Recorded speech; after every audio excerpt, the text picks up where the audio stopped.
Thanks for continuing to join in on the adventure as I discuss our recent Wild Atlantic Way road trip, where we spent 12 days travelling across Ireland and the world's longest designated coastal route, the Wild Atlantic Way, in a motorhome in the middle of winter in off-season. And we try to answer the question, how much of the Wild Atlantic Way can we see in 12 days? In this part 2, we continue to explore the Ring of Beara as well as the Ring of Kerry. We stop at iconic lookout points, some cloaked in mist. We learn a few interesting facts about some iconic historic places in both the counties of Cork and Kerry. Hi, my name is David and I host Discussions with David. On my channel we have conversational discussions about life in Ireland, drone videography and tutorials. Those will be coming soon as we get through this current series, and we try to document our life and adventures in our new home country of Ireland. If you're thinking about coming to Ireland or just want to get some drone footage of Ireland and pick up a few tips from an outsider's perspective of Ireland, then you've come to the right place. Let's get straight back into today's adventure. So far, we left Dublin, travelling south, taking in a few epic sights in part 1 on the first 3 days of our road trip. Click here if you missed that video. We left off last with a quick overnight stop in the beach parking of Dunboy. Day 4. The day started quite misty and drizzly and looked like a day better spent inside than outside. Luckily that we had the van that will help us keep dry. This is Ireland and this is part of the beauty of Ireland, so we set off on our way. There were a few opportunities where the skies lifted and the reflective colours of the water were too good to pass up. The first of such was stop 1 for the day, Poulgorm Bridge in Glengarriff. It was our first notable impression made on the road on day 4, the small fishing town of Glengarriff. The town itself looked quiet, so we drove on through without stopping, but just a little bit beyond the town, we pulled over to one of the lookout points, the Poulgorm Bridge. I took out the drone, got some footage of the winding roads cutting into the cliffs, and the subject for the flight, the little bridge across the narrow section of the bay west of the town. The bridge was constructed around 1890 and is a 10-span concrete single-lane road bridge and demonstrates the technical versatility of concrete and metal. It is a pleasant addition to the landscape with its unobtrusive and simple design.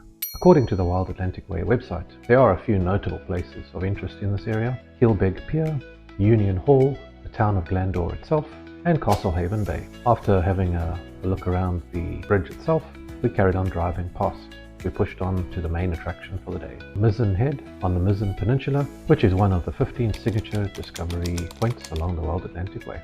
As a recap, the 15 signature Wild Atlantic Way stops along the route are must-stop points that you cannot miss. So far on our trip, we've got 1 under our belt, the Old Head of Kinsale, and this is the second one we're aiming for, Mizen Head. Pro tip as well, our approach on most days was to kind of go with the weather. If the weather was good, we stopped. If the weather was poor, we carried on. That's how we do the Wild Atlantic Way. We do it our way, our style. There's enough to see and do, so it's a matter of deciding what is the right place at the right time. So we got to Mizen Head, the signature Wild Atlantic Way stop, noted for its dramatic cliff scenery. And Mizen Head was, for many seafarers, first or last sight of Europe. The tip of the peninsula is almost an island cut off by a deep chasm, now spanned by a bridge. This gives access to an old signal station, a weather station and a lighthouse.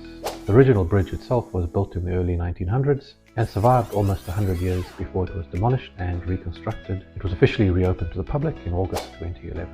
The signal station, once permanently staffed, is now a museum housing displays related to the site's strategic significance for transatlantic shipping and communication, including the pioneering efforts of Marconi himself.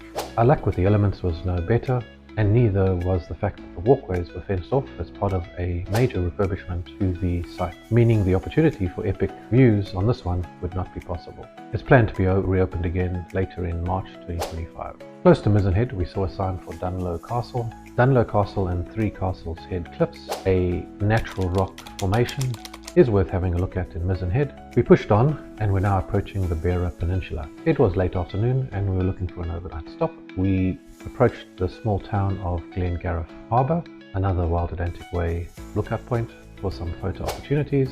Glengarriff is a small seaside village on the Ring of Beara, surrounded by high rugged mountains, pocketed with old bogs being farmed for peat.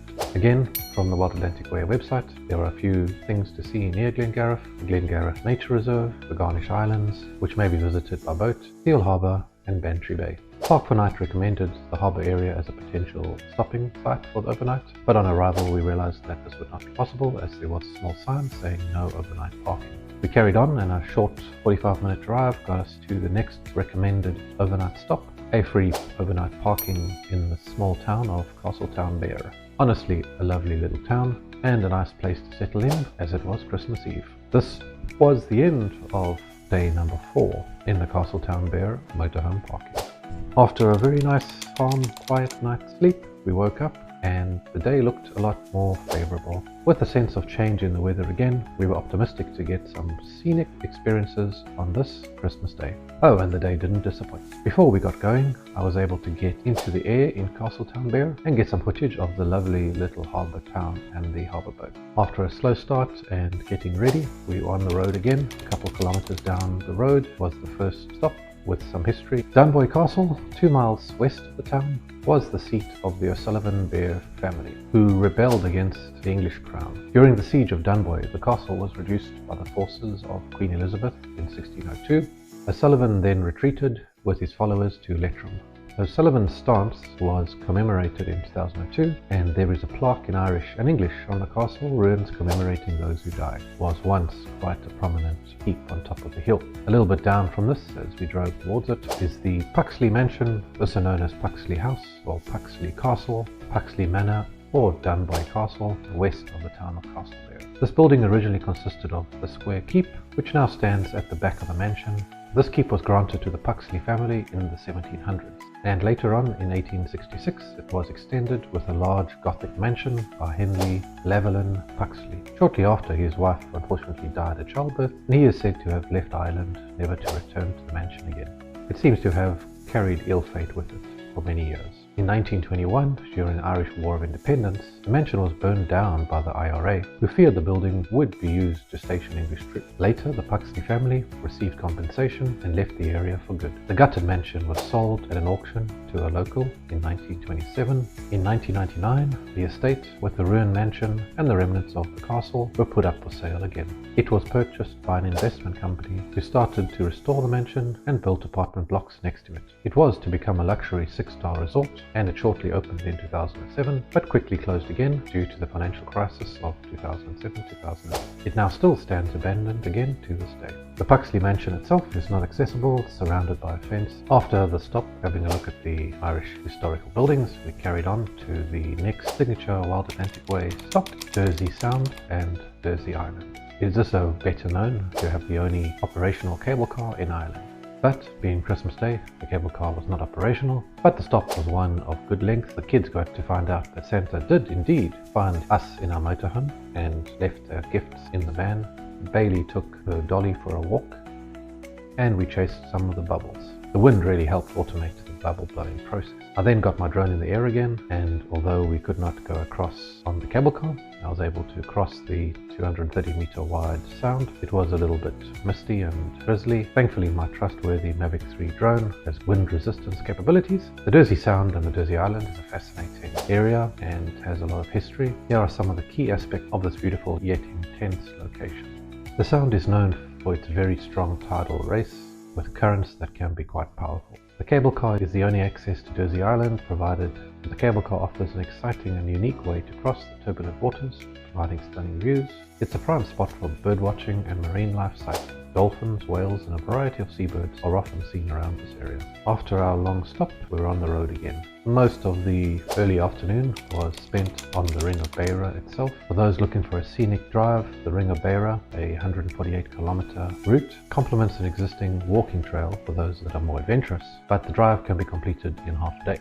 I must say that there were times where we were down to speeds of 10 kilometers an hour. It can be really narrow, windy. The peninsula contains a long and varied scenic route, 2 mountain ranges and a number of passes. The narrow roads with lots of turns and winds revealed some epic coastal landscape every so often, and we can only imagine how scenic this could be on a clear sunny day. A couple hours of breathtaking roads and winding reveals, we managed to get off the Ring of Beara and crossed over the border into Kerry in the early afternoon. As we approached the small town of Lauragh, there was a nice little bridge, and the sunlight just managed to dance through some of the clouds that had lifted, creating a surreal feeling that I could not avoid stopping to get some nice epic footage of this lake and foresty area. Shortly after that, we got to the town of Kenmare again. We had a refueling stop and went to Aldi to get food. We were also worried about running out of fuel and fuel stations not being open on Christmas Day, but luckily the automated pay stations of the Circle K allowed us to fill up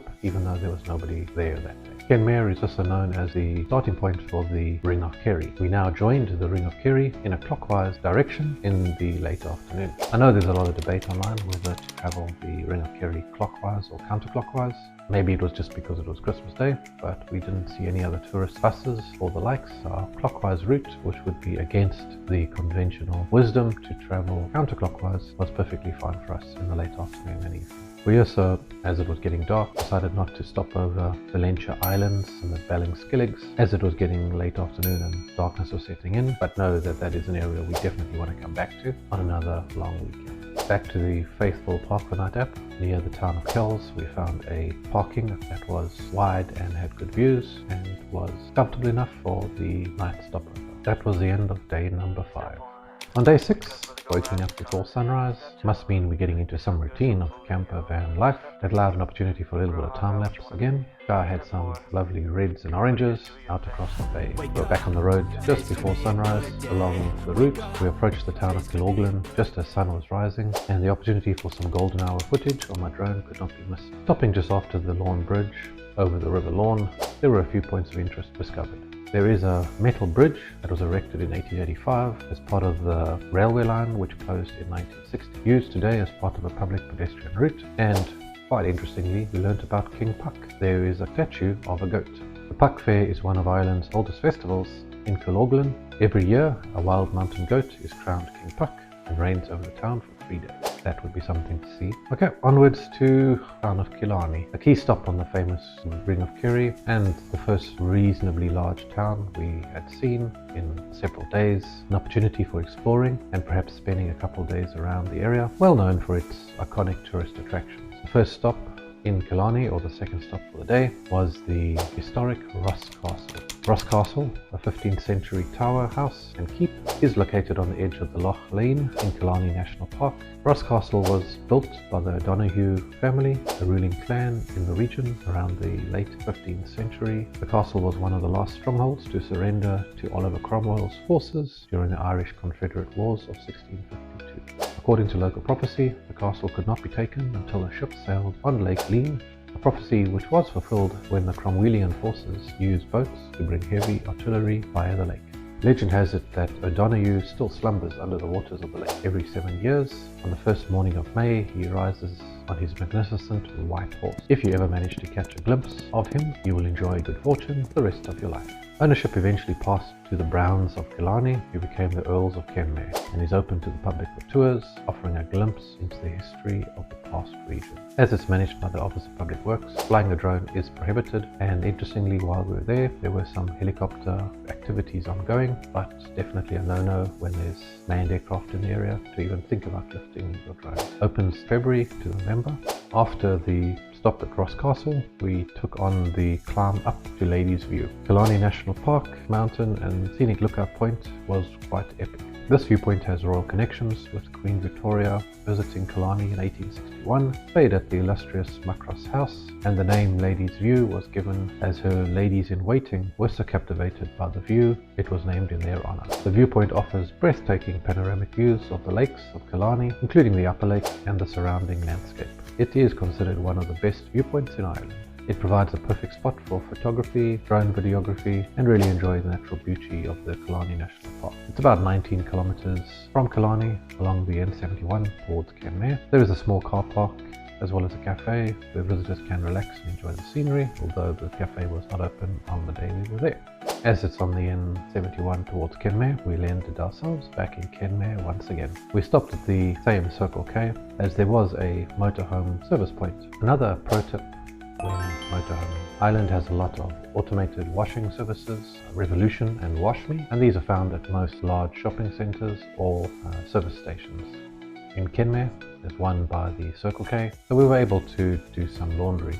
Costs roughly 7 to 12 euro per load, but they have 18 kilogram loads, so you definitely get quite a lot done in a single load, which takes about 45 minutes. So quite quick as well, and then drying time on top of that. So you can tumble dry from 20 minutes through to 60 minutes, depending on how heavy a load it is, and that was also about another €7 for the tumble dry. The camper van service was only €5 to get water fill up, empty out the grey water and the septic. So we pushed on to get some more of the Killarney National Park under our belt in the afternoon before the sun set in. So again, the drive back over the mountain, back down to Muckross Abbey. It was a short 1 to 2 kilometre walk to the Muckross Abbey. The Muckross Abbey was founded in 1448 as a Franciscan friary by Donald McCarthy Moore. The abbey has endured a turbulent past, including raids and persecution.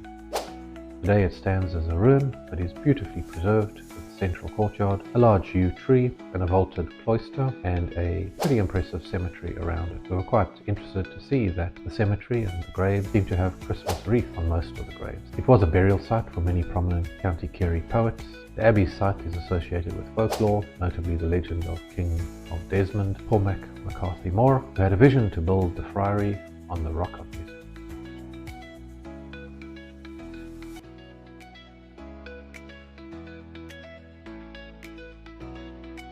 After the walk back to the van, it was time for supper. Being in a larger town of Killarney, we had more options and we thought we would spoil ourselves to a Chinese meal, but alas, the few that we tried were all closed, and it wasn't till Galway that our oriental cravings could be satisfied. McDonald's it would have to be for the night. We drove around looking for quiet parkings, and we preferred to have parkings in quieter out-of-town areas, and we found a perfect location, a short drive overlooking the Caragh Lake. This was extremely remote, probably the most extremely remote park-up of the trip, on a high mountain perch. That was the end of day number 6, halfway to our 12-day target. So far we're making good progress. Night number 6, but we're far from the midway mark in terms of the mileage required to get the 2,600 kilometers done by day 12. How far will we get? You'll have to tune in for the 3rd installment of the series in about a week's time, where we will continue our trip along the Dingle Peninsula and push hard to get a little bit further north for what has to be the most epic sunrise of the entire trip at a laconic location before we continue driving further towards the Connemara. Have a great week ahead, and thanks for watching. Leave a comment in the section below if you think there's some areas we missed that we need to go back to, or where you would like to go if you had the opportunity yourself. Wake up early, gonna rise with the sun. Step 2, get some good, some food in you. Step 3, think real hard about what you wanna be. Step 4, everybody just do your thing. Wake up, today's gonna be a good day. Wake up, today's gonna be a good day. Wake up, today's gonna be a good day. Wake up, today's gonna be a good day. Wake up, today's gonna be a good day. Wake up, today's gonna be a good day. Wake up, today's gonna be a good day. Wake up, today's gonna be a good day.